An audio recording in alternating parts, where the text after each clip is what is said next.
Hello all, I am Dr. Gayathri, an educational therapist. I am the founder of Flourishing Kids and I work with kids having learning difficulties. Today we are going to discuss phonological working memory. Reduced phonological working memory is a key indicator for dyslexic learners. Let's see why it is important. First, what is working memory? Working memory is the part where you remember the information temporarily, just for a brief period of time. For example, your friend is asking for a phone number and you are just letting them know. They will remember only till they write it in the notebook or just save it on their phones.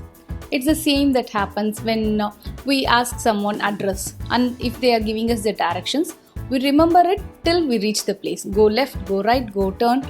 But after that, we won't remember much because we just temporarily remember it and then we don't again go to it. So this is called working memory.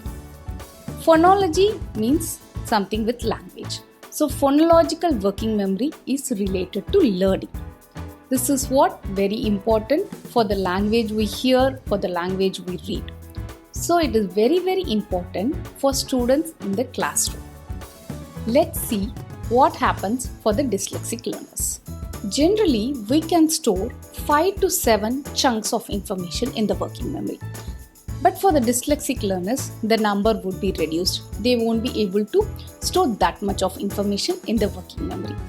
This is what sometimes happens in the classroom, and teachers or someone can mistake it that they are not paying attention to.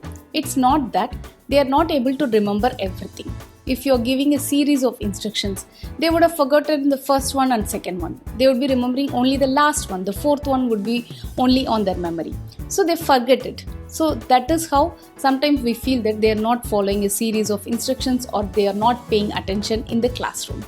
It is the same. They have difficulty when they are doing a mental arithmetic. If you give them orally, it is difficult for them to remember the next number till they carry on with the subtraction or addition and then move on to it. It is difficult for them. So mental arithmetic is difficult. In reading, it is very difficult for them if they have to comprehend things. Because for comprehension, you have to remember the initial point, what happened in the story or any passage you are reading, then go to the next points. But for them, it is difficult to hold that much information onto their memory and then move on to it.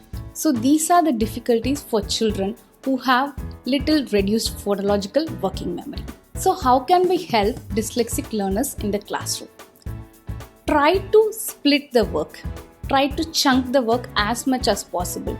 Don't give them a long work or don't give them continuously like you have to finish from first step to seventh step or something. Break that. Whenever possible, break that into small steps.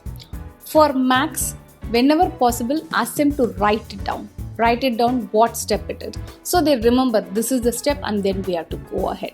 Then whenever possible, name each step of the process. So if they are naming each step, then they remember it much better. And the same thing for dictation also, kids would feel difficulty. They would feel difficulty if the teacher is continuously dictating and they have to write. Because again the phonological working memory is reduced over here. So maximum whenever possible, ask the teacher to give written notes, or you could actually ask them to refer to again after the class is over. They can give the material where the kid can write it at home so that the kid can also understand the material, what they are teaching in the class, and rather not focus on what they have to write quickly or not focus what is happening. So this is very, very helpful for the dyslexic learners. So remember, kids with dyslexia, the dyslexic learners have reduced phonological working memory, and that's why they have these kind of difficulties. Let's help them out as much as possible in our classrooms. Thank you.